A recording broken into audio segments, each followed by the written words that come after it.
Vocês têm notado minha ausência física porque eu me encontro em um retiro eremítico sem contato com pessoas e com coisas da vida diária, porque estou fazendo um outro tipo de trabalho. E fazer essa gravação e essa filmagem foi uma exceção. O título deste trabalho é Encontros Supraterrestres e o Mundo Sutil. Supraterrestre são os mundos mais adiantados do que a Terra, para onde nós iremos depois de desencarnados. Ou podemos ir também encarnados, mas com algum dos nossos corpos sutis, não com o corpo físico. E mundos sutis são os mundos invisíveis aos olhos físicos.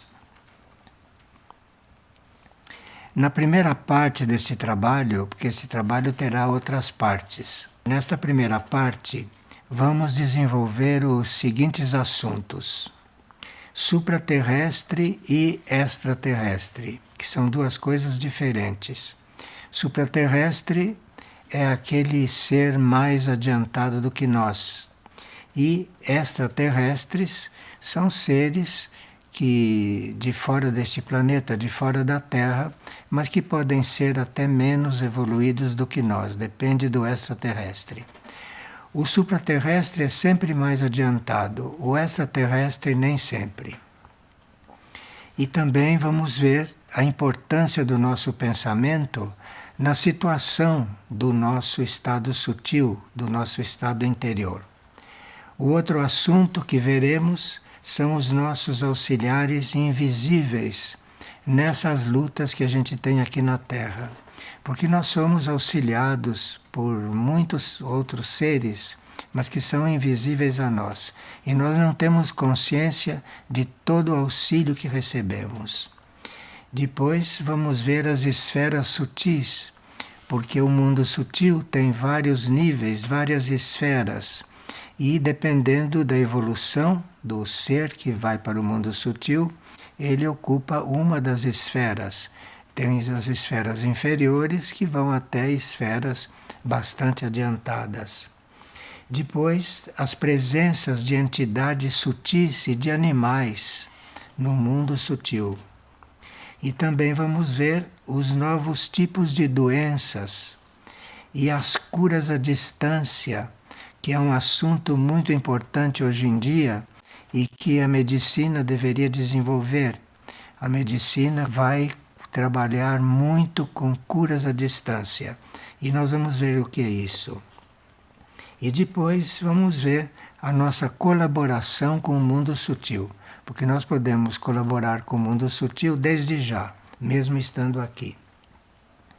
Então, sutil quer dizer algo mais imperceptível para nós, que tem grande sensibilidade. Nós no mundo sutil temos muito mais sensibilidade do que aqui, porque estamos mais desenvolvidos e estaremos mais também equilibrados, bastante menos carregados de vibrações densas, de forma que a sensibilidade lá é muito maior.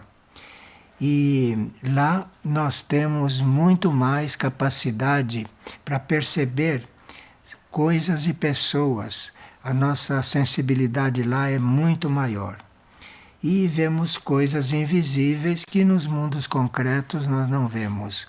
Porque o mundo aqui sendo muito concreto, muito material, esses seres invisíveis e todo esse mundo invisível se torna imperceptível para nós. E lá também nós vemos interiormente, não vemos só como vemos aqui, mas vemos mais internamente e temos mais capacidade de percepção. É bom que a gente tenha isso tudo presente. E depois nós usaremos também o termo fraternidade. E como se constrói a fraternidade? Porque o nível sutil e os mundos sutis, lá reina a fraternidade. E o que é a fraternidade? Fraternidade é uma coisa que você vai construindo. nós começamos a nos desapegar de coisas e pessoas. E à medida que vamos nos desapegando, o desapego nasce do coração e a fraternidade se constrói no coração, onde nós somos desapegados. De forma que a fraternidade não se constrói de fora para dentro, nem intelectualmente. A fraternidade se constrói no coração. É ali que a fraternidade começa, quando o coração já está desapegado num certo grau, num certo sentido. Portanto, a nossa cooperação, a nossa fraternidade começa no coração, começa com a situação do coração e depois é que ela vai emergindo. Então a fraternidade é um assunto interior e a fraternidade começa no coração, começa interiormente. A energia do coração é indispensável nesta época em que vivemos e principalmente nessa preparação nossa da passagem deste mundo concreto para o mundo sutil. E o que é um peregrino, que é outro termo que a gente usa muito, e vamos tratar de uma peregrina aqui neste trabalho, uma peregrina que é Urusvati. E o que é um peregrino? Todos nós somos peregrinos, porque peregrino é uma mônada, uma alma em trajetória pelo universo. Nós estamos na trajetória, nós não somos seres desta terra. Nós estamos em trajetória, nós somos todos peregrinos, estamos peregrinando pelo universo. E com essa nossa percepção dos mundos sutis, começamos a ter mais experiência do nosso próprio estado e por onde andamos, coisa que aqui na Terra nós não temos muita percepção de por onde andam os nossos corpos internos, não? Quando dormimos ou quando estamos em sonhos, nós não temos essas percepções. E tudo isso teríamos que ir trabalhando. E também, além de mundo sutil, de fraternidade, nós falaremos um pouco de vida interior e também teremos algumas falas, algumas transcrições de falas de um personagem que se chama o Pensador. Vamos ver o que é o Pensador depois. Muito bem. Então, vamos começar a ver quem é Urusvati. Urusvati, que é a nossa peregrina, que teve experiências no mundo sutil, mesmo estando encarnada. E porque Urusvati é a nossa protagonista aqui? Porque ela fez experiências no mundo sutil, estando encarnada, não se esqueceu dessas experiências, guardou isso na memória. E Urusvati era um ser que não precisava encarnar. Ela encarnou voluntariamente, encarnou porque quis e encarnou porque veio para servir, exclusivamente para servir. E claro que nesta encarnação desenvolveu muitas coisas. Urusvati vocês conheceram como Helena Herrich, que escreveram uma série de cartas publicadas, etc., e que foi o canal para que o livro supraterrestre, o livro de Moria, tivesse sido materializado. Ela recebeu esse livro, essa obra, toda em uma linguagem que não existe mais, uma linguagem que já está em desuso, e ela recebeu isso, traduziu para o russo, porque era russa, depois isso foi traduzido para o inglês, e assim nós temos essa obra. Supraterrestre é uma obra em 4 volumes, e é uma obra que Moria, o mestre Moria, escreveu, ou ditou, não é? Mais ou menos em 1938, mas disse que só nesta época que podia ser conhecido, de forma que ele foi editado naquela série da Agni Yoga Society, toda aquela série de livros, não? que foram canalizados. Este foi o último publicado, mas ele realmente foi escrito em 1938. E Moria disse que só agora ele poderia ser difundido, porque esse assunto do mundo sutil exige da humanidade muitas transformações e exige também uma abertura de consciência maior. Então, e Urusvati é uma exceção também, porque ela não teve as mesmas propostas que nós tivemos, que nós todos em geral temos para reencarnar. Urusvati não precisava encarnar, mas encarnou a serviço, encarnou e com uma atitude correta em relação às vidas passadas. Porque nós, se soubermos de vidas passadas, nós tentamos julgar, imitar, tentamos raciocinar sobre as vidas passadas. E isso não é bom, porque isso tolhe um pouco o nosso discernimento atual. Se nós ficamos influenciados pelo que fomos de vidas passadas, nós perdemos muito a capacidade de discernir no eterno presente. Então é por isso que nós não nos recordamos de vidas passadas.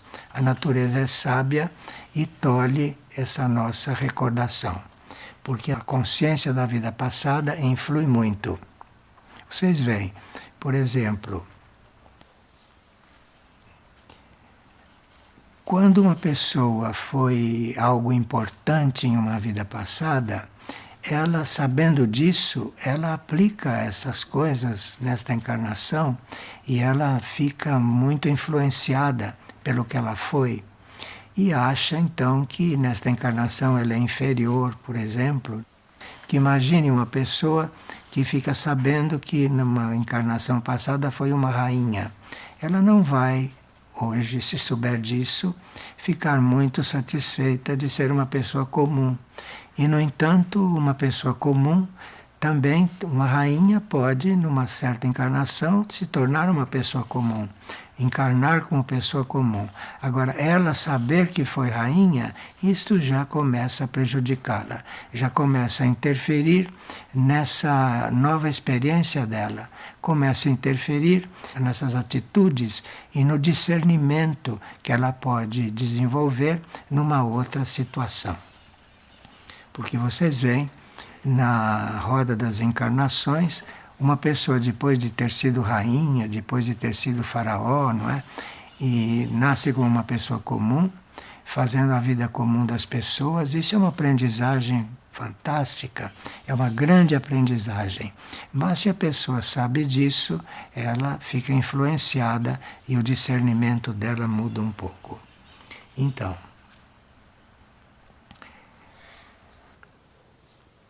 nós na consciência terrestre não chegamos a compreender o quanto uma encarnação pode nos trabalhar. Nós na consciência terrestre ficamos um pouco limitados pela influência que recebemos da situação do planeta Terra. Importante para nós é a ascensão do espírito, não é a vida que levamos aqui. De forma que a encarnação, na lei da encarnação, você vai reencarnar para que o seu espírito evolua. Você, na lei da reencarnação, não se vê tanto a situação da reencarnação. De forma que de uma rainha você passar para uma pessoa comum, isto se for a favor da ascensão do seu espírito, é isso que importa. Não é o seu estado social, não é a sua vida terrestre reencarnada, é a ascensão do espírito. Agora, Urusvati, sendo uma encarnação voluntária, porque encarnou porque quis, não precisaria, então, sendo uma encarnação voluntária, ela formou o seu fio, que se nós chamamos disso em linguagem esotérica, fio de prata. Ela formou o seu fio, que é um fio invisível para nós aqui na Terra, formou seu fio com o seu mestre, com o seu instrutor, que era Moria.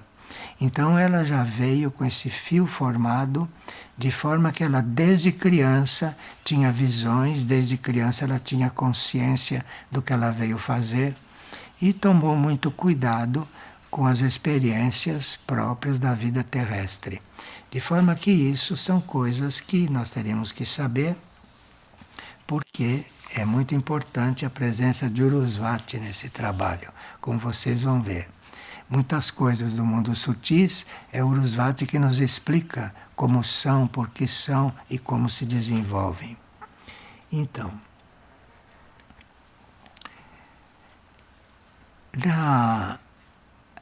para a fraternidade, para a hierarquia, o que importa é o sentimento, importa muito o sentimento. E a hierarquia vê o registro do desenvolvimento do nosso sentimento, de forma que você encarnar voluntariamente, como Urusvati fez, e vir para a Terra, passar por toda essa experiência terrestre de novo, sem precisar. Isto é uma coisa de uma fraternidade imensa, não é? E também de um sentimento muito desenvolvido. E nos mundos sutis, o nosso sentimento tem a possibilidade de desenvolver muito. E no mundo sutil, o que importa muito é o nosso sentimento, é a nossa intenção, é aquilo que nós queremos fazer, é aquilo que nós aspiramos, não? E lá, isso tudo eventualmente se realiza se nós não tivermos purificações a fazer, etc. Bem, agora o pensador. O pensador é outro personagem desta história, e o pensador é alguém muito antigo que disse coisas há mais de 2000 anos. E isto tudo que se diz, tudo que se faz, fica registrado na memória cósmica. De forma que Moria, que é o responsável por essa obra supraterrestre, esse Moria tem o que este pensador falou há mais de 2000 anos, ele tem isso registrado como se estivesse sendo falado agora. De forma que é uma experiência muito boa para nós ouvir um pensador, porque nós, como seres humanos, ainda temos que aprender a pensar. Vamos ver como é que nós vamos aprender a pensar. E nós temos contato com o que diz um pensador, um que já era um pensador, que não quando falava, isso vai ser muito importante para nós. Bom, é muito importante que a gente tenha contato e que a gente tenha um certo desenvolvimento do pensamento para que a gente não se deixe influenciar pela vida terrestre, por aquilo que se aprende aqui na vida terrestre, principalmente pela educação que recebemos na nossa vida terrestre. Então, nós teríamos que não nos deixar influenciar por esta educação que a gente recebe para poder sobreviver aqui. Isso é algo de uma sabedoria, é algo que se aprende à medida que o coração vai desenvolvendo e à medida que as coisas vão soando dentro de nós como amor-sabedoria e não como amor terrestre ou amor humano. Mas a transformação do amor no nosso interior é que vai fazendo com que isto tudo tenha valor para nós. Muito bem. Houve duas obras muito importantes que teriam transformado muito a humanidade e que não foram nem notadas pela humanidade. Uma é esta obra de Moria, que foi a atividade da Agni Yoga Society, todos os livros da Agni Yoga Society. E outra foi a obra do tibetano, canalizada por Alice Bailey, que era outra discípula da hierarquia discípula do plano. E essas duas obras, a do tibetano, os livros de Alice Bailey e os livros de Moria, supraterrestre, e toda a série da Agni Yoga, essas séries teriam modificado a humanidade, se a humanidade tivesse notado a presença dessas obras. Mas aqueles que notaram não as aprofundaram. Então foram obras que não foram aproveitadas o suficientemente. Então vamos vendo um pouco algo sobre tudo isso, porque é muito, muito importante para nós.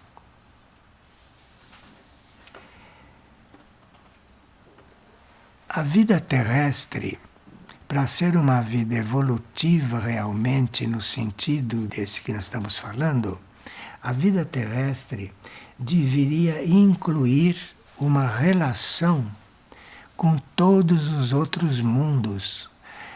Nós na Terra ficamos como que isolados dos outros mundos.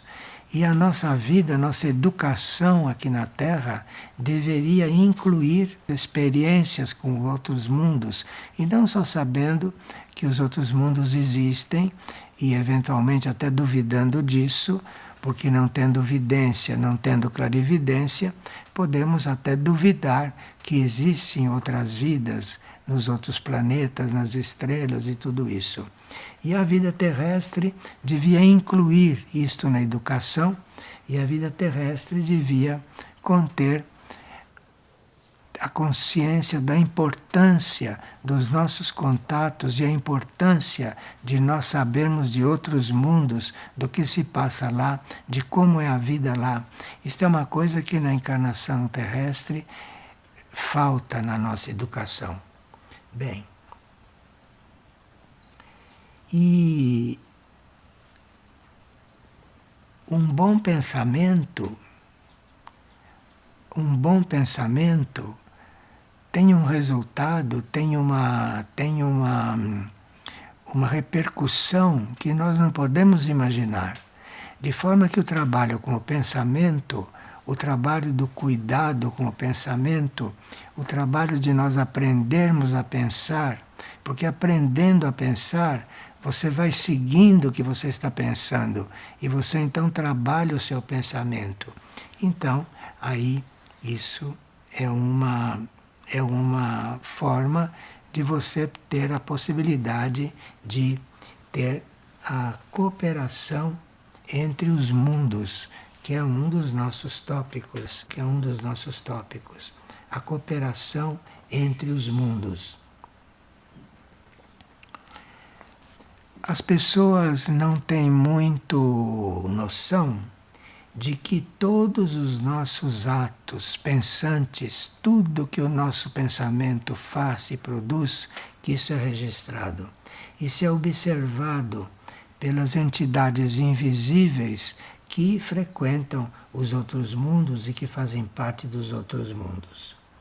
E Urusvati, que é esse nosso personagem central aqui, Urusvati sabe que o supraterrestre não deve ser compreendido como sinônimo de extraterrestre, porque o supraterrestre é mais evoluído do que nós, o supraterrestre tem contatos com outros mundos, portanto tem uma educação mais ampla, tem uma educação mais geral, e o extraterrestre nem sempre é tão evoluído. De forma que isso é uma coisa que nós temos que levar em conta. Por exemplo, as pessoas que numa determinada vida sofreram, foram humilhadas, foram torturadas, essas pessoas reencarnam muitas vezes para se vingar disso. Essas pessoas geralmente reencarnam para encontrar aqueles que lhe fizeram mal, para retribuir isso com o mal.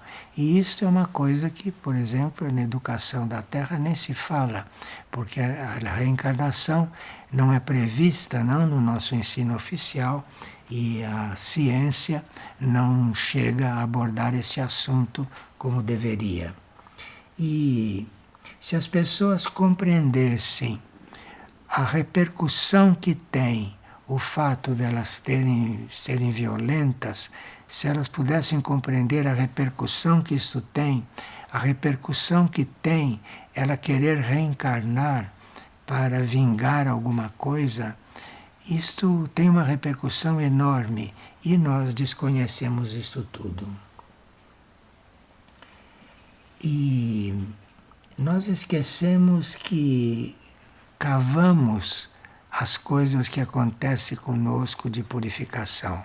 A purificação nunca vem como castigo, purificação nunca vem armada para nós. Somos nós que manifestamos ao universo a necessidade de nos purificar. E de acordo com essa nossa necessidade de purificar, é que nossa vida é organizada.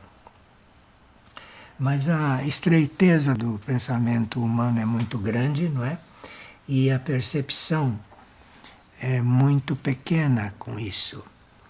A energia da alma, que é a energia fundamental, a energia anímica,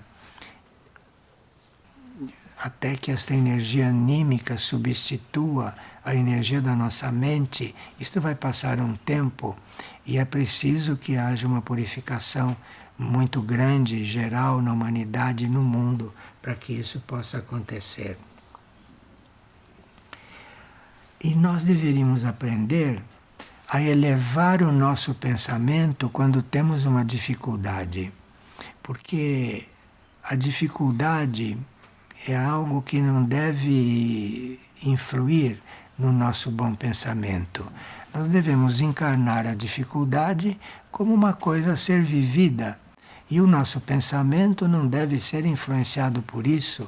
O nosso pensamento não deve decair em qualidade porque estamos em dificuldade. A dificuldade é uma coisa própria da nossa experiência. O pensamento é uma coisa que corre paralelo. O pensamento não deve ser prejudicado, o pensamento não deve ser degradado pelas dificuldades que temos, não? Pelas reclamações,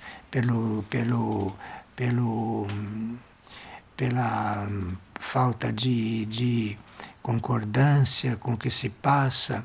Isto tudo, as dificuldades não devem influenciar nisso. E nós teríamos que aprender isso para podermos ter cooperação com os outros mundos. Porque nos mundos supraterrestres não existem essas coisas. Nos mundos supraterrestres, são só nas suas camadas mais inferiores é que essas coisas ainda são ventiladas. Mas nas camadas superiores do mundo supraterrestre, isso tudo já está superado.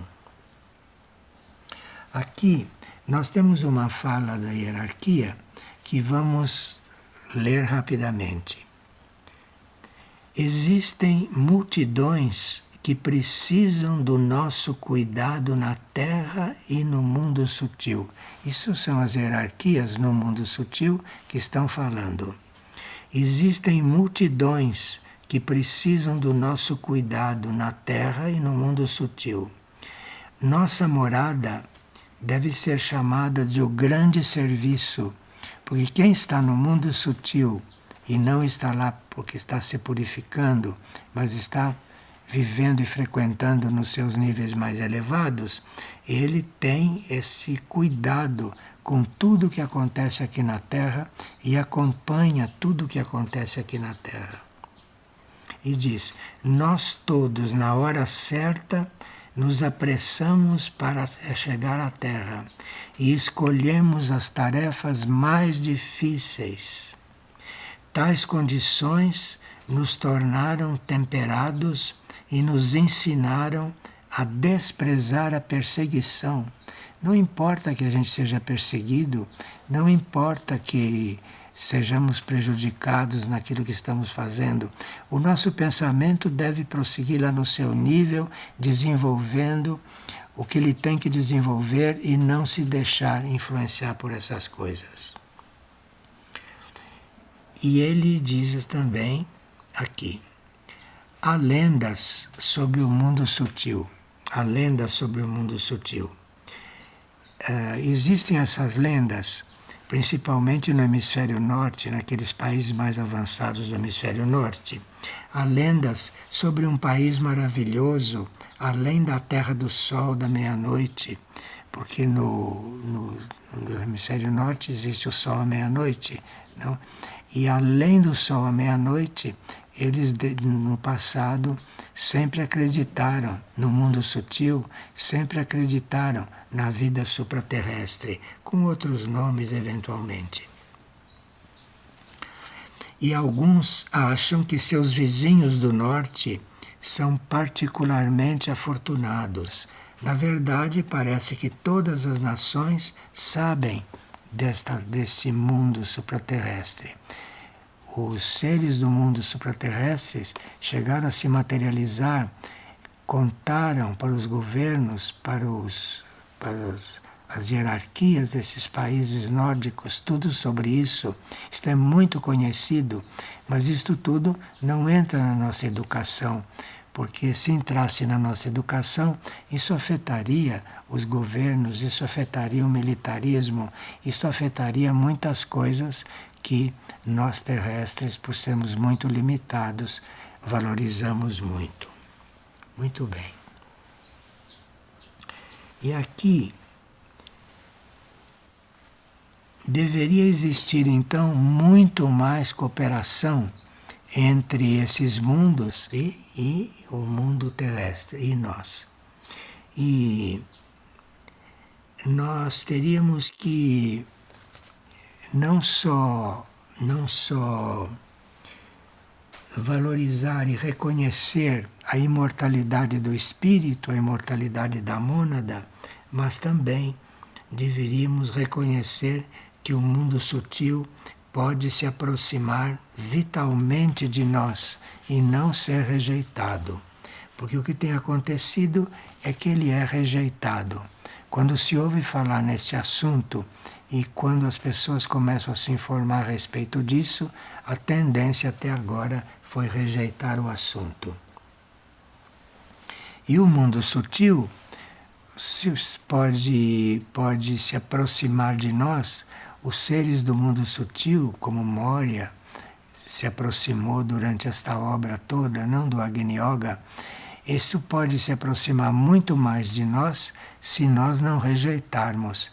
Mas precisamos ter muito cuidado, porque a nossa rejeição por essas coisas é muito grande. Rejeição que nem sempre é consciente, mas que é inconsciente. E a hierarquia tem membros nos planos sutis, nos planos mais elevados, mas a hierarquia de lá, que sabe a situação da Terra, às vezes chega até a encarnar aqui para nos socorrer, chega até a encarnar aqui para nos ajudar, como aconteceu muitas vezes com tantas obras, não? E isto, a cooperação entre mundos não existe mais do que acontece por causa da nossa rejeição. E nós temos que ter muito cuidado com essa rejeição por aquilo que é superior, por tudo aquilo que vem, que acontece ou que se manifesta, para mudar a forma como nós somos. Nós não temos ideia do quanto rejeitamos isso. Nós queremos ficar da forma que somos, porque já aprendemos a lidar com isto e temos a ilusão de que estamos resolvendo a nossa vida, mas estamos nos perpetuando nesta roda de encarnações por essa rejeição de absorvermos aquilo que é mais sutil, de absorvermos aquilo que é mais adiantado. Agora vamos ver um pouco os nossos auxiliares invisíveis, que é um dos nossos itens. E nós não temos noção, não temos consciência do quanto corremos riscos. Nós não temos consciência dos perigos que nós corremos, porque as nossas vidas perigosas, as nossas vidas fora de caminho, são já uma coisa tão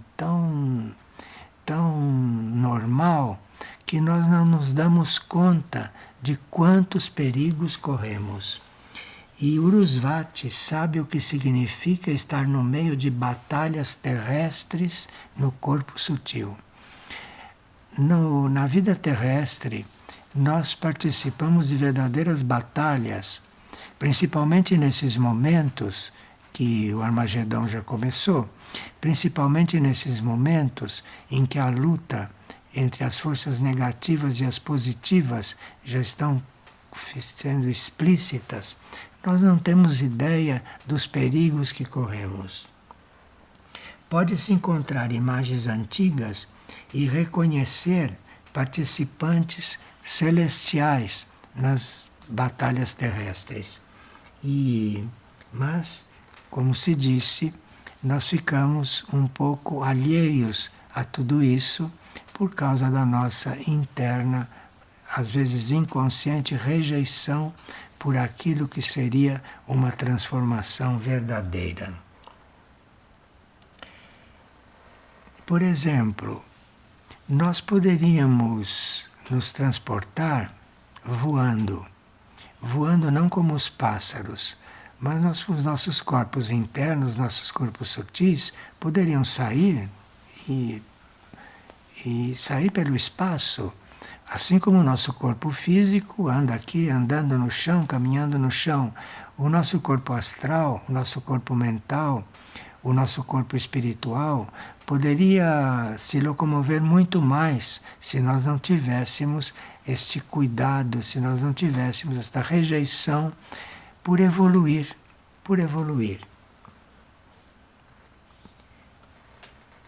Por exemplo, se nós soubéssemos que uma palavra correta, se uma palavra que ajuda um outro, uma palavra que é positiva, isso forma uma coligação com aquilo que se chama o bem. O bem para nós é uma coisa meio abstrata. O bem para nós é você pessoalmente fazer o bem. Mas o bem é algo que existe. O bem é algo que existe, que é previsto. Este bem é uma entidade. Este bem é uma coisa existente. E cada palavra correta, cada palavra positiva, cada palavra que ajude, isto faz contato com o bem. Nós não sabemos o que é o bem. Para nós o bem é uma vantagem na nossa vida terrestre. Mas o bem é algo que existe no universo.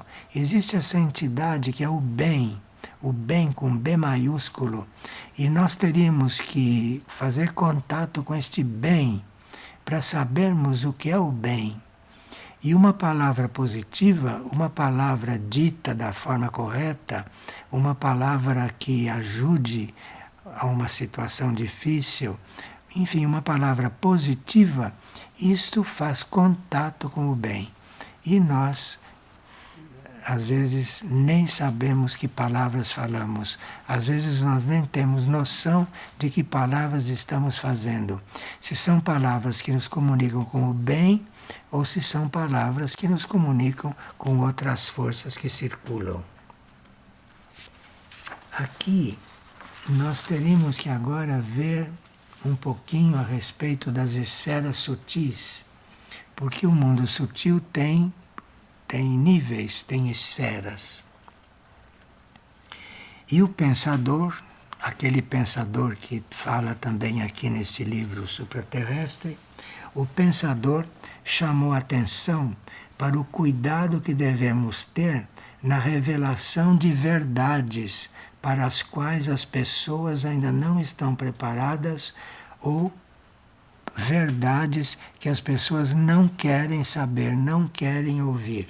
Nós temos que ter muito cuidado com isso, porque isso dentro da lei do karma é muito visado.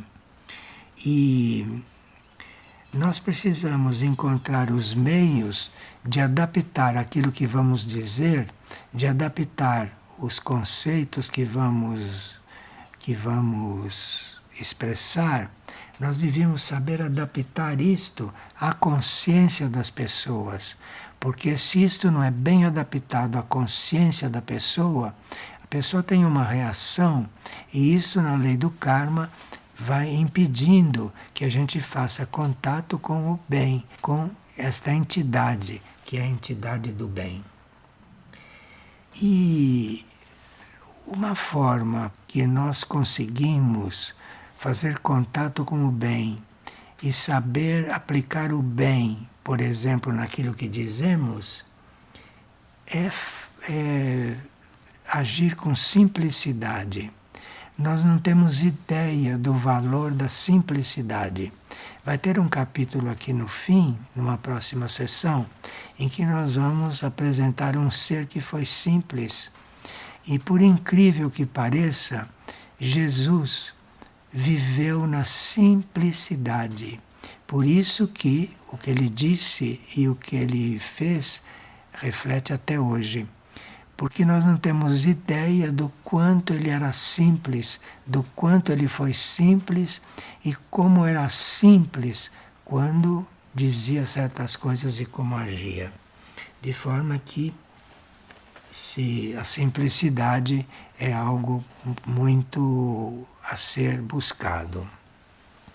Agora, nós não temos ideia do envenenamento da atmosfera aqui na Terra.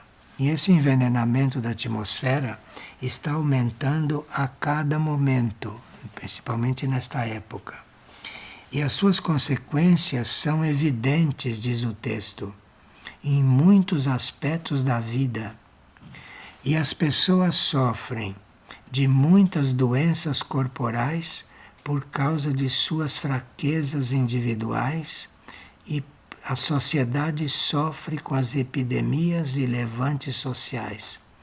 Muitas vezes prevenimos sobre a necessidade de união, a necessidade de ser simples, porque a harmonia é a melhor profilaxia, o melhor tratamento que nós podemos ter é o tratamento da harmonia, é nós nos tornarmos harmônicos, não nos tornarmos difíceis, não nos tornarmos complicados, mas a simplicidade, a harmonia, isto tem um poder de cura muito grande. E nós necessitamos de muito equilíbrio, e se nós pudéssemos alcançar mais equilíbrio, as horas mais perigosas que vivemos sem saber que são perigosas e que ainda vamos viver, as mais perigosas horas passariam sem problemas. Isso quando a gente tem uma harmonia. Então, são coisas simples que a gente teria que ter consciência e teria que trabalhar. E nós precisamos manter o equilíbrio apesar de termos livre-arbítrio. Porque tendo livre-arbítrio, coisa que só existe aqui na Terra, porque nos mundos adiantados, nos outros mundos, existe um plano e a pessoa e o ser, a consciência, adere ao plano e vai. E ela se encaixa no plano. Então ela vai no plano, vai levada pelo plano. Mas aqui na Terra nós temos livre-arbítrio e com o livre-arbítrio quase sempre saímos do plano, saímos daquilo que seria o plano. E isso nos tira da harmonia. Quando você saiu do plano, você saiu da harmonia. E um peregrino sem harmonia não poderá caminhar a salvo pela passagem estreita e terá medo. Ele tem medo porque ele não está seguindo o plano. E veja como a nossa situação é carente de educação, como a nossa situação é carente de certas coisas, certas leis que nós precisaríamos realmente assumir. Urusvati, ela é citada como protagonista porque ela viveu tudo isso conscientemente. Urusvati sabe da força magnética dos nomes. Cada som corresponde a um raio cósmico específico e está também ligado a sinais poderosos de significado astrológico. Muitas vezes a hierarquia não nos diz o seu verdadeiro nome. Porque um verdadeiro nome, ele está imbuído, ele está cheio de significados, significados ocultos, significados astrológicos, significados que fazem que até os astros se moverem. Então, nem sempre nós sabemos o nome das hierarquias. Para a hierarquia nos revelar o seu verdadeiro nome, o seu nome lá no plano em que ela vive, precisa que a gente esteja muito harmonizado, muito equilibrado, porque senão a própria vibração do verdadeiro nome da hierarquia nos tiraria do equilíbrio. E um nome soa no espaço como um golpe de martelo. E nestas horas, para proteger o equilíbrio, nossos nomes não devem ser pronunciados. Isto também acontece com o nome das pessoas e até com os nomes de lugares. Vocês sabem que existem lugares na Terra que nós não sabemos o nome, porque não nos foram revelados os nomes, porque são nomes muito fortes, são nomes que nós não podemos suportar. Assim como as hierarquias aparecem para nós com outros nomes, não com seu nome verdadeiro, não com seu nome como ela é conhecida, ou com seu nome quando elas se comunicam entre elas. Veja que nós temos muitas coisas a saber, muitas coisas a aprender, teríamos muitas coisas a trabalhar conosco, não?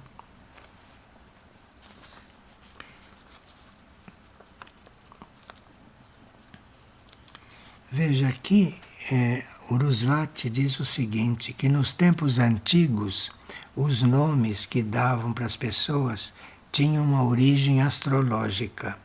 E em muitos países, geralmente, dava-se outros nomes a uma criança para que o seu nome astrológico nunca fosse pronunciado.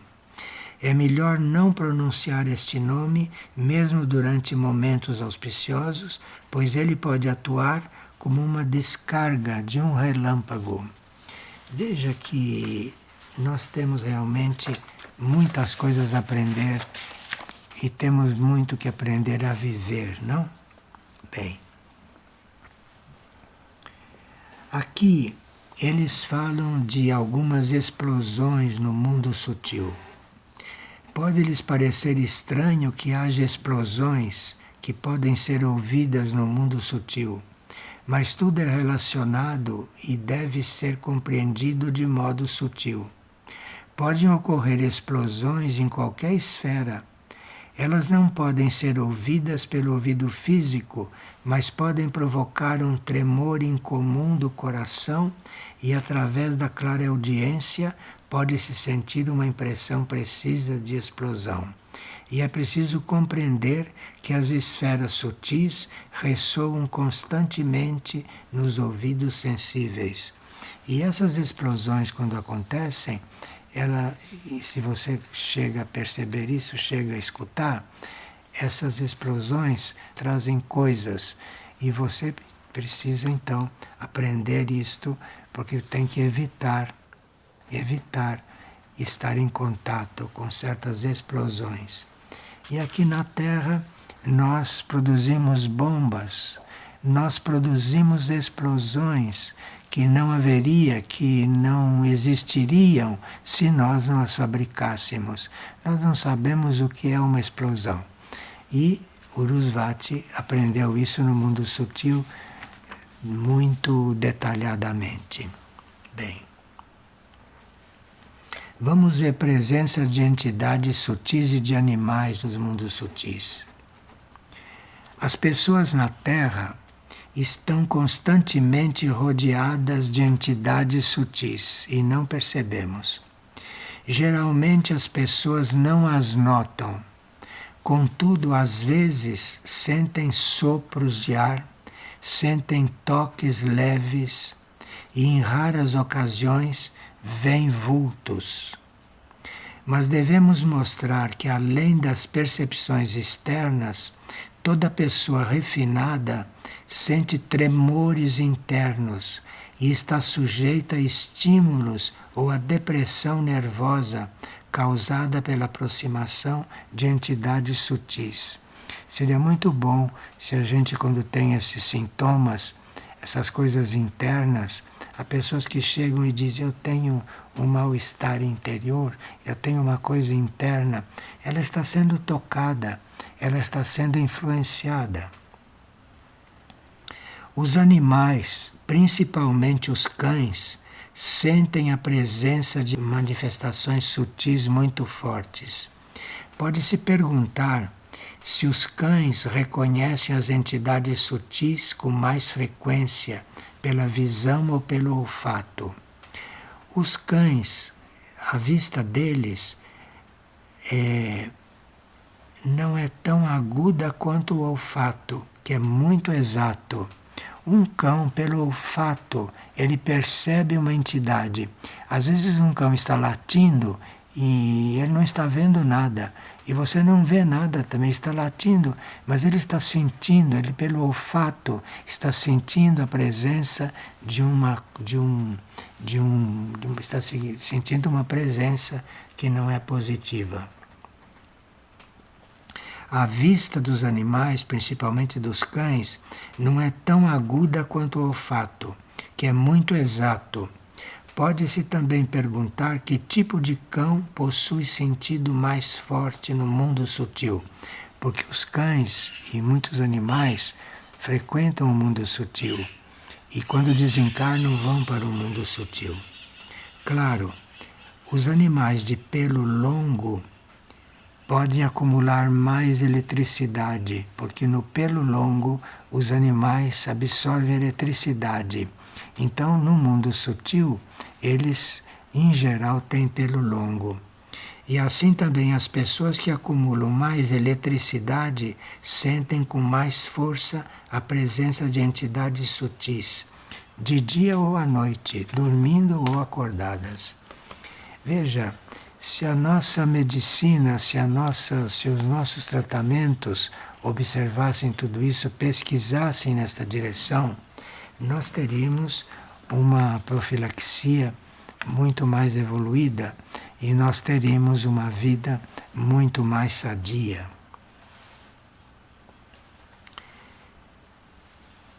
As manifestações do mundo sutil não devem ser consideradas extraordinárias. Todos os que possuem uma receptividade refinada podem, em condições adequadas, sentir a presença dos moradores do mundo sutil. Algumas dessas aparições podem ser penosas e, embora os envios da vontade ajudem a repudiá-las, é preciso retesar-se sem demora, porque se for permitido o medo momentâneo, a vontade não poderá ser convocada mais tarde. Se você tiver medo, você depois, se quiser ver aquilo que você teve medo, você não consegue deixar de ter medo, porque você teria que não ter medo. Depois que você teve o medo, é mais difícil você ver, e é mais difícil um ser do mundo sutil te ajudar a ver de novo, por exemplo, para aprender. E aqui tem uma frase do pensador que diz o seguinte: a espada defensora é dada para todos, mas saibam usá-la sem demora.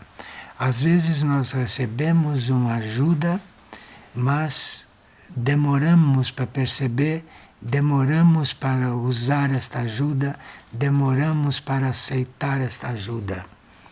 E assim é com as entidades do mundo sutil, que quando se aproximam, quando vem que se pode se aproximar, não é? Nós, às vezes, não sabemos usar isto, não temos nem esta sensibilidade desenvolvida. Agora, aqui, eles avisam que é errado a gente tomar remédios, tomar narcóticos para excitar a mente. É errado você tomar remédio para dormir, é errado para você tomar todo tipo de narcótico, porque esses métodos afetam de modo nocivo até as gerações futuras. Se você se habitua com um narcótico, os seus descendentes vão ter o reflexo disso. Nem sempre você recebe todo o efeito de um narcótico que você tomou. Um seu descendente vai receber isso. Isso vai passar pela hereditariedade. E o homem pensa pouco no futuro e pouco se importa com a sua contribuição para ele. Então, se você está tomando um narcótico, um seu descendente vai receber o resultado disso, o resultado negativo disso. Bem, aqui essas coisas vão mudar, porque a essa altura vocês estão pensando que nós vivemos tudo errado e que como que isto vai mudar? Isto vai mudar nos reinos da natureza e na nova raça. A nova raça, quando aparecer, quando surgir, que já está sendo preparada, a nova raça vai resolver tudo isso. A nova raça já virá com tudo isso resolvido. As mudanças em todos os reinos da natureza acontecerão na chegada da nova raça. E a maioria não perceberá essas mudanças e, se o conseguirem, hesitarão em aceitá-las. Certas mudanças agora nós não aceitaríamos. Há certas mudanças que já poderiam estar em curso, mas que estão deixando para a nova raça, porque não se pode desperdiçar energia. Até as indicações claras de novos tipos de doença não estimulam as pesquisas. Nós não nos interessamos por pesquisar os novos tipos de doença, porque existem doenças de novos tipos. E nós não pesquisamos isso porque não nos interessa. E tipos de doenças nervosas que podem se tornar epidêmicas. Esses males são doenças da energia psíquica e podem ser contagiosos. Tudo aquilo que é energia psíquica doente, isso pode ser contagioso. Nós não temos a menor ideia dessas coisas. E todavia levará muito tempo até que os médicos prestem atenção a esses novos tipos de doença. Se nós pensássemos na alma, se nós nos considerássemos uma alma e não só uma pessoa, e se nós aceitássemos a purificação de braços abertos, se nós, quando sentíssemos uma purificação, disséssemos, seja bem-vinda a purificação, se nós pudéssemos aceitar isto dessa forma, a energia da alma, que eles chamam de energia psíquica, a energia da alma estaria muito mais presente. E é importante, diz o texto, que a energia psíquica se conserve em condição pura, pois a energia poluída produz manifestações desastrosas, inclusive no espaço. O que acontece conosco influi o espaço, e nós influindo o espaço mal, nós irradiando coisas malignas para o espaço, estamos incorrendo num fato kármico que impede que a nova raça possa surgir um pouco antes. Então, muitas coisas que nós passamos hoje, muitas limitações nossas de hoje, só podem ser resolvidas na nova raça. E o pensador afirmou: não esqueçamos que tudo está em movimento. Ninguém tem o direito de poluir a corrente cósmica, pois assim aumentará o sofrimento de muitos acima de tudo o que é seu próprio. mas é o medo que mantém as pessoas afastadas dos mundos sutis. Então, tudo está em tão grande movimento que todas as suas manifestações, as mais internas, as mais secretas, as mais tênues, tudo isso fica registrado, tudo isso vai para o espaço e tudo isso determina uma qualidade do espaço. Veja a nossa responsabilidade. Urusvati sabe que é difícil alcançar a harmonia da consciência. Não falamos aqui do nivelamento de todas as consciências, em razão da multiformidade cósmica. Não existe igualdade. Igualdade é uma coisa que não existe, é uma fantasia nossa, porque o cosmos não é todo igual. O cosmos é todo multiforme. Então não pode haver uniformidade, não pode haver isto que a gente chama de igualdade. Não existem duas coisas iguais. Como nada se repete, a harmonia de todas as partes é essencial. Você tem que cuidar da harmonia. Você tem que não deixar que a harmonia se desfaça, não deixar que a harmonia não aconteça. É só criando harmonia que você sabe que está fazendo uma coisa direita. Sempre que você está criando uma desarmonia, você está cometendo um ato kármico para com o espaço, porque o espaço mantém tudo gravado. Tudo que acontece com você, tudo que você produz, isto fica tudo registrado no espaço.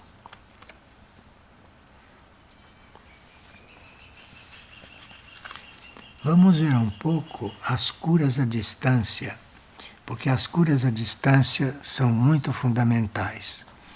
Nós, às vezes, temos que ser curados à distância. Veja um pouco. Urusvati pode testemunhar a grande variedade de curas vibratórias que aconteceram à distância.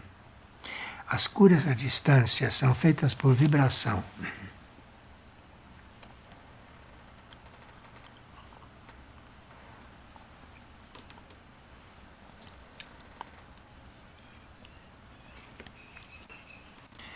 Urusvati pode testemunhar a grande variedade de curas vibratórias que aconteceram à distância.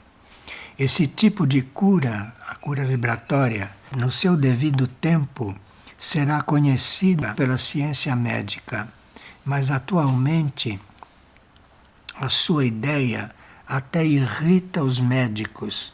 Os médicos de hoje ficam irritados se souberem que eles têm que curar à distância. Um curador espiritual cura à distância, nem vê a pessoa que está sendo curada. O curador espiritual nem sempre está vendo o que ele está fazendo.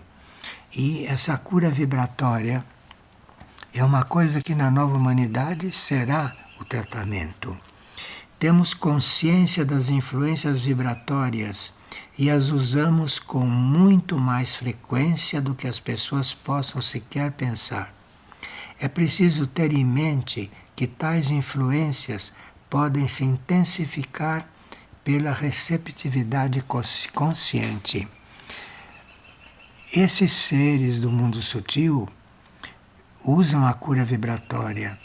Podiam estar nos curando, mas essa cura vibratória necessita que a gente seja receptivo, mas não só receptivo, conscientemente que a gente esteja receptivo, que a gente conscientemente queira receber a cura vibratória, que é uma cura muito misteriosa. E ele diz que, com poucas exceções, a nossa cura continua sem ser notada. Eles nos curam e nós nem percebemos. A maioria das pessoas não aceitarão que seja possível transmitir vibração à distância, e mesmo o conhecimento das ondas de rádio não as convencem disso.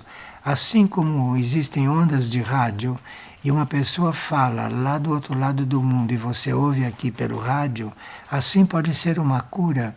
E quando isto puder acontecer com a cura vibratória, então a situação da raça mudará muito. Afirmamos que entre as descobertas humanas futuras estarão as curas vibratórias. Muitas doenças, choques nervosos, males psíquicos serão curados. Coisas que não têm cura hoje, com a cura vibratória são curadas na hora. O câncer, em sua etapa inicial, pode ser detido por essas vibrações. As pedras podem ser dissolvidas, pedras nos órgãos que exigem cirurgia, isso pode ser dissolvido com cura vibratória. E as glândulas podem se normalizar por cura vibratória, glândulas que não têm cura. Assim também certas doenças de pele serão facilmente curadas.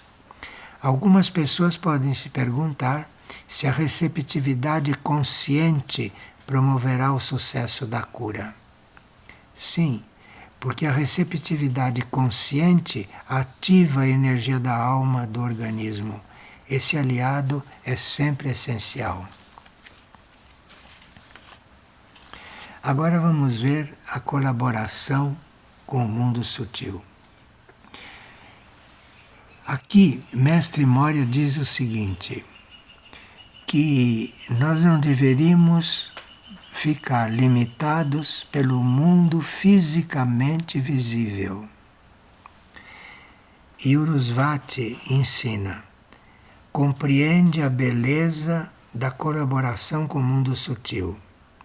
Quem imaginar que tal contato seja um mundo morto, só demonstra ignorância, porque nós trabalhamos constantemente com o mundo sutil, nós fazemos cura vibratória constantemente, fortalecemos-nos especialmente pelo amplo conhecimento transmitido por nossos colaboradores do mundo sutil. Os que estão limitados pela existência física só aprendem um aspecto da verdade, mas a ampla influência da nossa ciência se adquire pelo conhecimento que tiramos do mundo sutil. Não devemos ficar limitados pelo horizonte fisicamente visível. Chegará a época em que as pessoas poderão enriquecer suas vidas de modo natural, mas isso exigirá a habilidade de perceber a vida em todos os lugares. As pessoas podem perguntar se é confuso trabalhar com entidades desencarnadas e com seres astrais. De modo algum, não é confuso.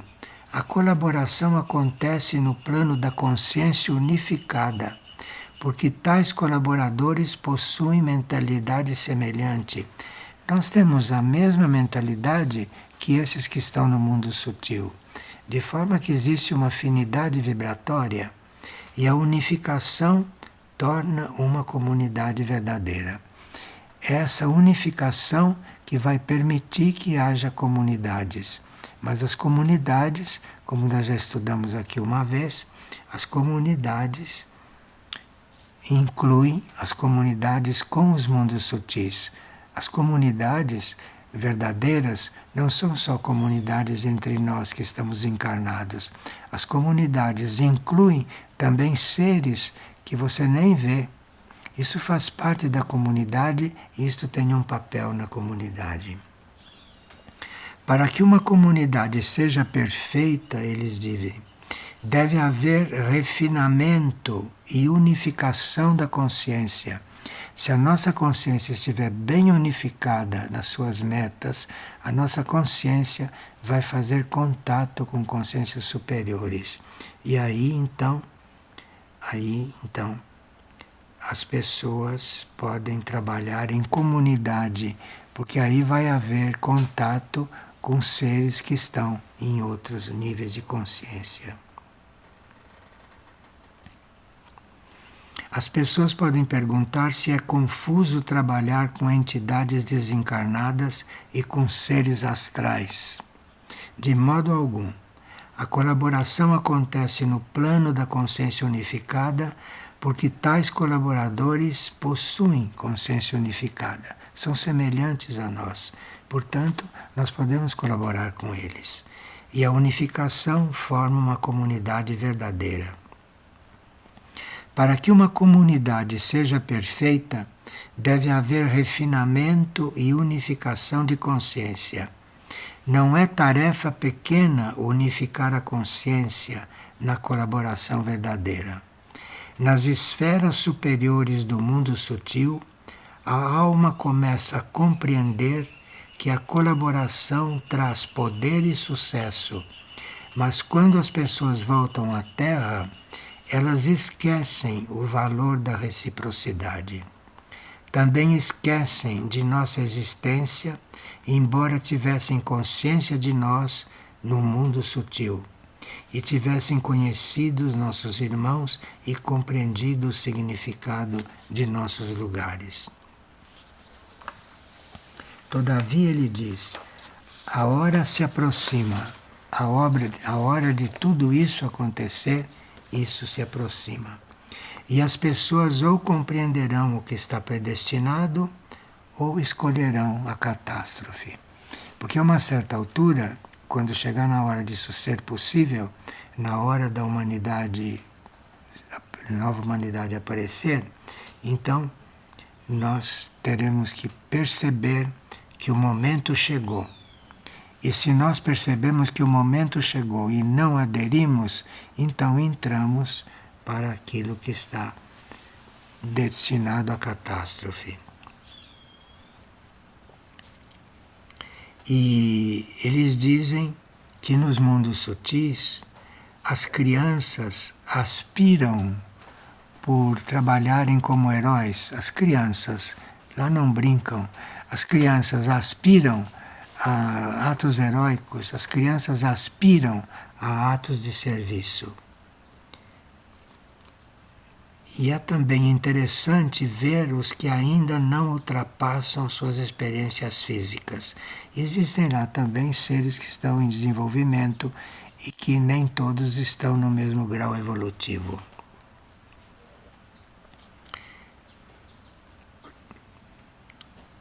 As pessoas que desencarnam na velhice e com idade avançada se dão melhor no grupo sutil. Se dão melhor porque não levam para lá essa necessidade de cumprir os seus planos, porque com a velhice já se desiludiram de muita coisa, já se libraram de muita coisa, e chegando no mundo sutil, entram já num nível mais adiantado. As pessoas mais difíceis são as que ainda estão cheias de acumulações e de descontentamentos que não foram expressos. Às vezes a pessoa encobre que está insatisfeita, mas o fato de encobrir não quer dizer que o descontentamento desapareça. O descontentamento é uma dificuldade muito grande nos mundos sutis. E essas pessoas são vítimas dos próprios desejos vagos e estão insatisfeitas com tudo. Entre os que tiveram uma vida terrestre longa, podem-se encontrar uma organização que ajuda os outros a reconhecer a hierarquia. Se a vida foi longa, a pessoa já se organizou um pouco e isto pode ajudá-la a reconhecer a hierarquia. Os seres das esferas superiores não são sempre percebidos pelos habitantes do mundo sutil. E embora sua presença seja mais pronunciada do que na Terra, há muitos descrentes, até no mundo sutil. Vão para lá porque resolveram certas coisas, mas ainda tem muitas coisas para resolver lá. Os que foram ignorantes na Terra são teimosos e levam suas dúvidas e sua negatividade para o mundo sutil.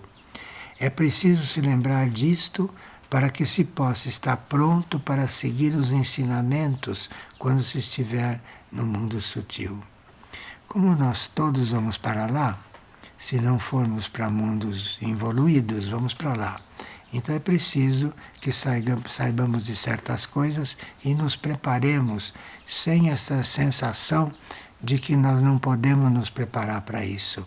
Nós podemos nos preparar porque isso é uma questão de consciência.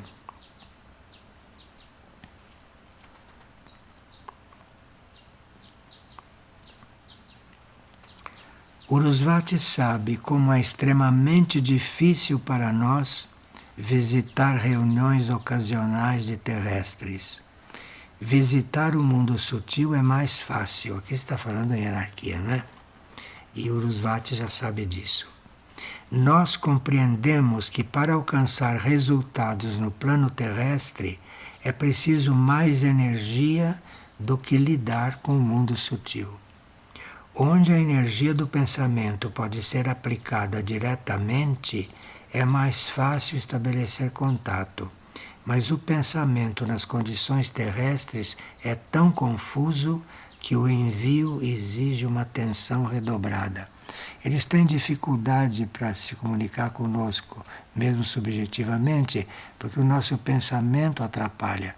O nosso pensamento, expresso ou não, esse pensamento atrapalha. Urusvati também sabe que é muito cansativo permanecermos nas reuniões terrestres, mas apesar disso, a nossa presença é frequente.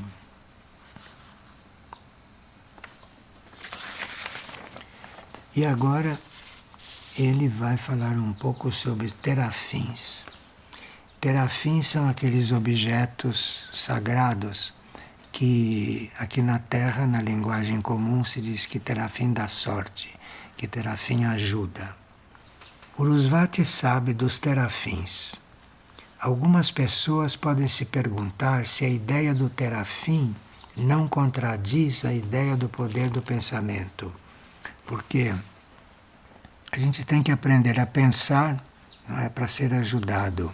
Mas existem terafins.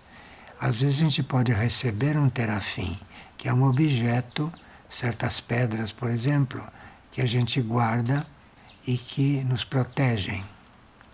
Então, Urusvati sabe dos terafins e isso não está contradizendo a ideia do poder do pensamento. Se o pensamento é a manifestação mais forte, por que deveria um objeto ser necessário para servir de foco da concentração desse pensamento? É verdade que o terafim não é necessário para o envio de uma poderosa mensagem mental. Cada tipo de energia deve ser usado inteligentemente. O objeto que serve para acumular energia, como é o terafim, é um objeto que tem energia acumulada e que foi preparada por alguém que é mais evoluído. Também serve para multiplicar essa energia. Depois que um ser evoluído cria um terafim, energiza um terafim, aquilo se multiplica sozinho. Se você não desgasta aquele terafim, ele se multiplica sozinho, ele continua evoluindo. Tais objetos preservam as precipitações de energia que podem ser intensificadas gradualmente. Desde os tempos antigos, os terafins foram considerados sagrados, mas hoje este conceito se tornou científico. E aqui ele fala das pedras dos mundos distantes. Veja que o nosso contato com os mundos distantes pode ser um contato que nos faça entrar em contato com aquilo que eles chamam das pedras.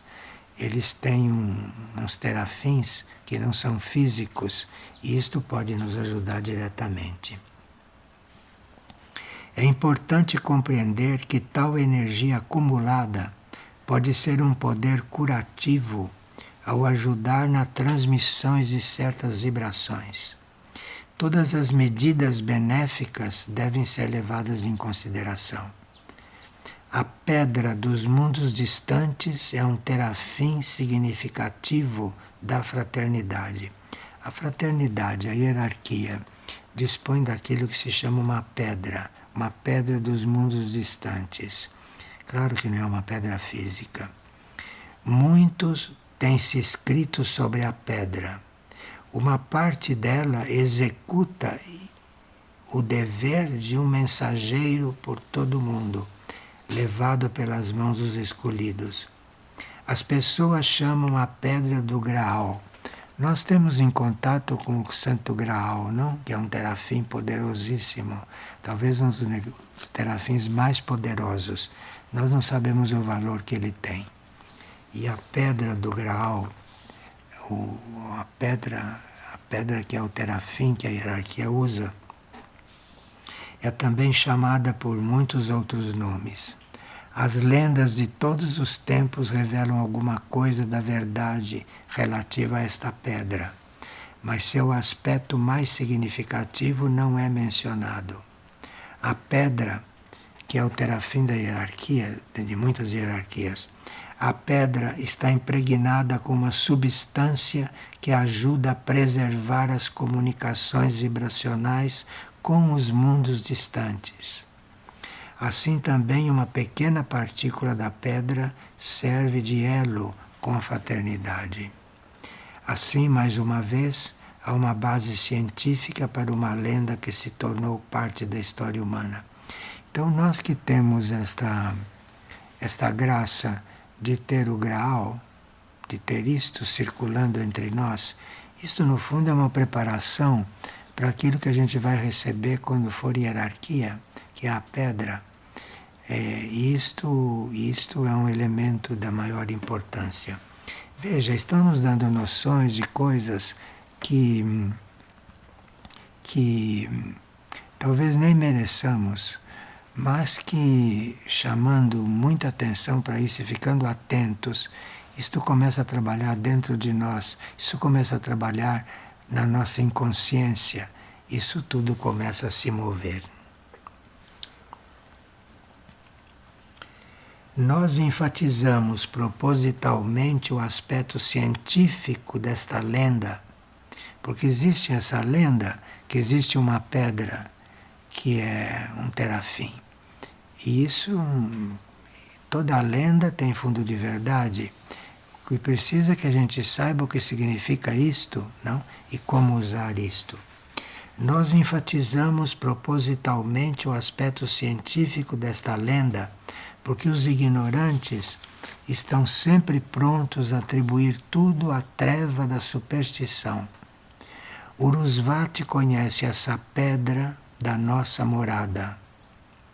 Nós a preservamos em um lugar especial para que as vibrações possam manter seu poder original. E aqui eles dizem que quando passa um meteoro, a gente olha para o ar, se embasbaca com aquilo, acha interessante. E a energia vibratória dos meteoros nunca foi estudada. E alguns meteoros que parecem coisas mortas circulando pelo espaço, que a gente nem sabe o que é, alguns meteoros contêm partículas de metais notáveis que, embora pequenas, já podem ser identificadas. A mente do pesquisador não deve ser limitada pelos velhos métodos. Até um meteoro que passa, ele está cheio de terafins. E se nós temos um contato interno com aquilo, se nós temos um contato verdadeiro, um contato de alma, aquilo nós entramos em contato com aquilo. Algumas pessoas podem se interessar em saber mais sobre o paradeiro da nossa pedra. O lugar onde ela primeiro se revelou se tornou Shambhala e intensificou o significado químico da nossa morada. Poder-se-ia contar muitas histórias sobre esses mensageiros dos mundos distantes. Vocês já sabem sobre certos guardiães que têm partículas desta pedra e podem confirmar como a pedra se revela. Vocês ficarão surpresos ao saber quantos países e heróis estão ligados a ela e quantas ações grandes se inspiram nas lendas relativas a elas. Há países que estão ligados a essa pedra da hierarquia.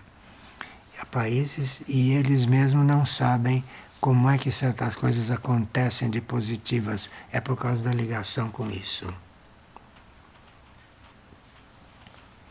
Urusvati sabe que os pensamentos sobre o belo levam ao mestre.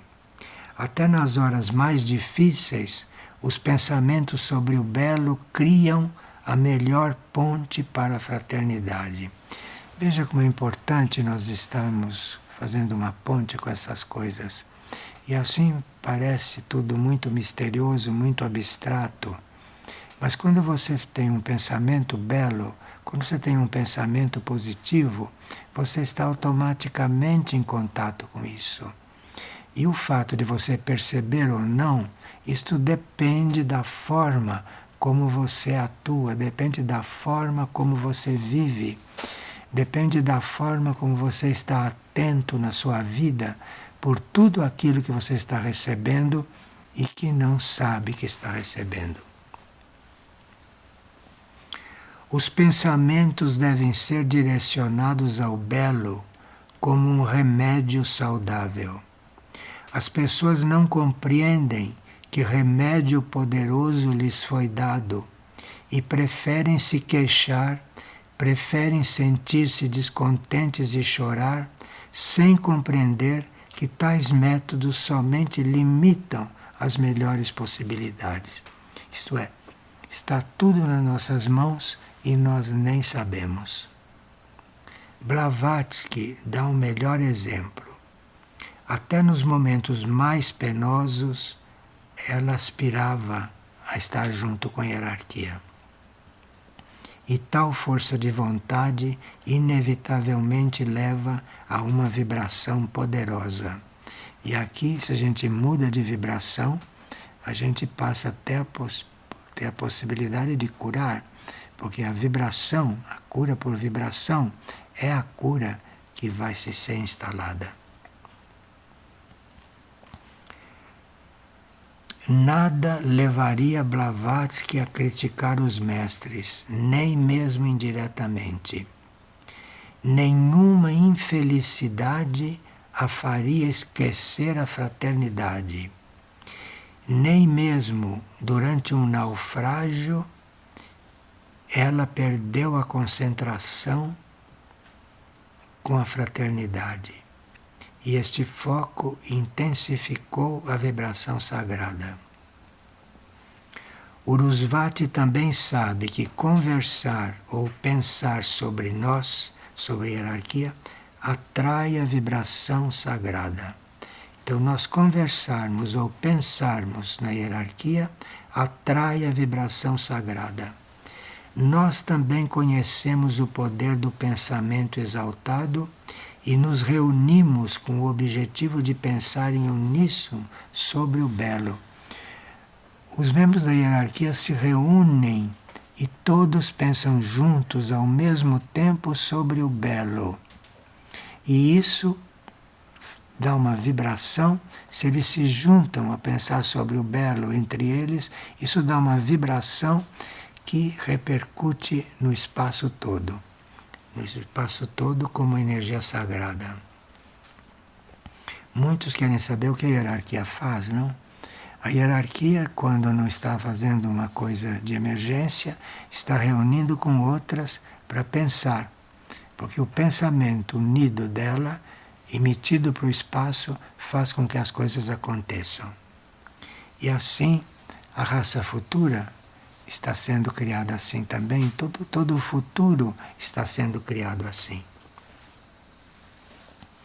Assim se cria uma sinfonia que se aproxima da música das esferas. Suas cordas vibram como trombetas vitoriosas. No meio das lutas mais dolorosas, lembrem-se do belo. Ele pode ser um alívio para o coração do trabalhador. Vocês veem que a coisa parece muito distante, muito abstrata, mas a coisa é muito mais simples do que a gente pensa. Está na qualidade do pensamento, está na qualidade da sua atitude, porque isso é que te coliga interiormente com algo. Pode ser até com um meteoro que você nem sabe que está passando por aí. E tudo isso que a hierarquia se reúne e pensa sobre o belo e pensa sobre o que deve ser, tudo isso começa a acontecer e nós, se temos o pensamento positivo e se temos uma palavra positiva, se temos uma palavra construtiva, uma palavra benéfica, estamos criando dentro de nós as condições para que isso aconteça. Vocês veem que as coisas são muito mais simples do que nós pensamos. Veja, nós estamos aqui reeditando uma série de pendrives em MP3. Nós temos o infinito panorama dos raios, porque tudo que é manifestado através de raios. De forma que esse trabalho sobre os raios nos coliga com isso. E já que nós estamos falando em coligações, temos aqui algo com que podemos nos coligar. Outra coisa com as quais teríamos que nos coligar é com os reinos da natureza. E nós temos já um pendrive com tudo o que falamos nestes 30 anos a respeito dos reinos da natureza. E sabemos já o efeito benéfico que isto tem na nossa vida. E depois já temos um pendrive sobre os sonhos na nossa evolução. Se nós cuidarmos dos sonhos, os nossos sonhos podem ser instrutivos. E já o fato de nós dormirmos já faz um contato com o nosso mundo interior, já faz um contato com todas essas verdades e até com o mundo sutil. Mas os sonhos podem ser também, além de ser um bom sonho, pode trazer muito contato. E também temos já disponível o MP3 a respeito dos atributos do monastério. Os atributos do monastério também dizem respeito a todos esses ensinamentos. E, finalmente, o Supraterrestre, que é o livro que foi feito em 1938 e que só foi publicado na época atual. Nisto aqui vocês têm detalhadamente tudo isso que se falou e muito mais, porque são 4 volumes esse pequeno livro. São 4 volumes onde você tem elementos para ter a sua vida transformada. Uma palestra assim falada é muito vaga, num certo sentido. Então, esses pendrives e este livro estão disponíveis para que vocês possam ter isso nas mãos, diretamente em contato. Agora aqui, sabemos que temos que falar dos mundos sutis, né? E temos que ver o assunto dos reinos da natureza. Além do pendrive dos reinos da natureza, né? Nós temos um livro que nos conecta diretamente, espiritualmente, com as árvores. Isso chama-se A Vida Secreta das Árvores. É um livro que nós também disponibilizamos para que vocês tenham um contato bem concreto com as árvores. Assim como nós não sabemos o que significa um meteoro que passa, nós não sabemos o que significa a presença de uma árvore. E aqui vocês têm o que significa a presença de uma árvore, porque as árvores não só têm a consciência delas, a consciência vegetal, como elas têm uma vida secreta. As árvores se comunicam, as árvores fazem trabalhos conjuntos dentro da consciência do reino vegetal. Não se compara com a nossa consciência, é uma outra consciência. E vocês então para terem essas noções. Tem muito material para consultar. E esse livro supraterrestre pode lhes dar muito mais coisas, porque além deste volume, tem mais 3 que aprofunda tudo isso.